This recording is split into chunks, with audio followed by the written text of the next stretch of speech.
Well, my video plans for the week fell through because I accidentally generated 4,000 images of 9 foot tall goth milfs instead of working, but I'm here now, rehydrated and ready to get you ready.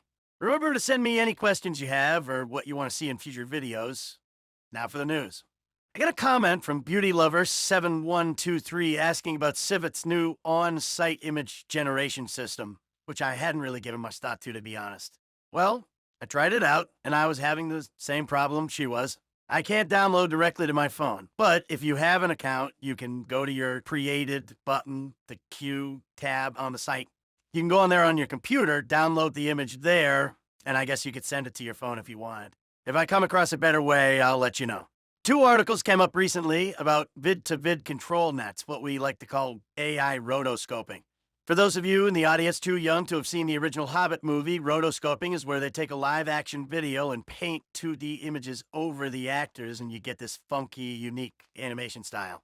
Well, with AI, you can do something similar. You have the AI generate an image over the previous video's frames, you get a cheap and easy animation out of it.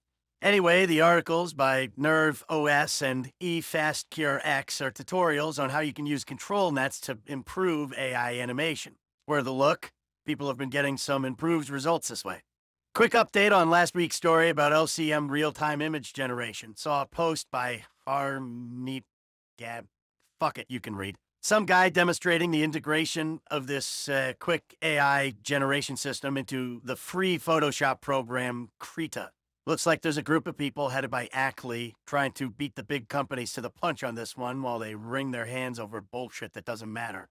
I dig the spirit, and I'm sure we'll be seeing more out of them soon. If you're on Civit regularly, you'll probably come across the phrase buzz or start wondering what that lightning bolt with the 500 is next to your account. Buzz is the on site currency that you can use for jack shit, really. Okay, you can offer it to people to make images or models for you, but they can't use it for much, so what's the point? And you can use it to use Civit's on site LoRa building tool, which is pretty unnecessary. They're supposedly adding a shop soon, but all they've said they'll have in it are stickers. But maybe one day we'll all be trading in boxes of t-shirts or mugs or something as the buzz finally eclipses the dollar and the average MMO gold piece for solvency. If you want to farm buzz with zero effort, you can grind out these 3 daily meters they've got. React to 20 things, follow an account, post an image for a total of 135 buzz a day. Past that, other people have to react to you. In other words, you have to make models, so that acts as the whole zero effort brain dead part. You can also complete bounties, which are basically just requests people post on the bounty board for just about everything, with some amount of buzz offered as a prize to whoever gets picked as the best. Now, and I'm not advocating anyone do this because it's probably against the terms of service, and if it isn't, it will be once someone inevitably does it. You could theoretically push Yellow Number to the moon by having multiple accounts. Each account that you refer gets 500 buzz for both of you on sign up. Each account that reacts to something that you created gets you 2 buzz to a maximum of 100 a day. Each user that posts an image to a model that you created gets you 50 buzz to a maximum of 50,000 a month. Now, this means theoretically you could generate something like 60,000 buzz a month per account, not including the referral bonuses. And then you could pool those points via donation. I have no idea what the fuck you'd do with them, but there you go. You could have 1,000,000 buzz per month if you tried really hard. I know you mostly talk about AI artwork because that's where the clicks come from, but this is gonna affect more than just Coomers.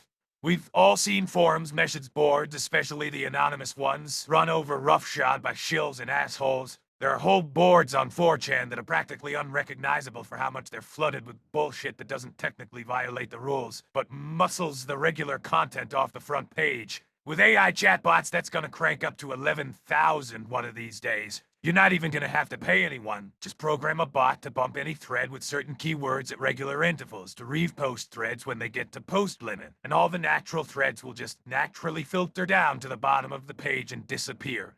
It's gonna happen. It's not if, it's when.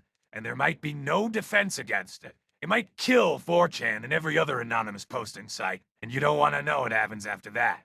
I don't think anyone's gonna do a goddamn thing about it before it happens. Sometimes I wonder what would happen if you got maybe 10 or 15 boys together, picked a day, picked the most spammed, flooded board on the site, and just kept everything halfway decent bumped. Everything horrible you just pushed out for like 10 hours straight. Not breaking any rules, just posting threads, bumping any decent threads, non-stop on some Saturday. Give GIF or poll a day without chills. I just wonder what would happen. Well, that's all for this week's update. I will start those Laura suggestions sometimes this week, so be on the lookout for that. And if you want to support the channel, hey, that'd be swell. This is Fuse. Catch you later, if I don't get caught.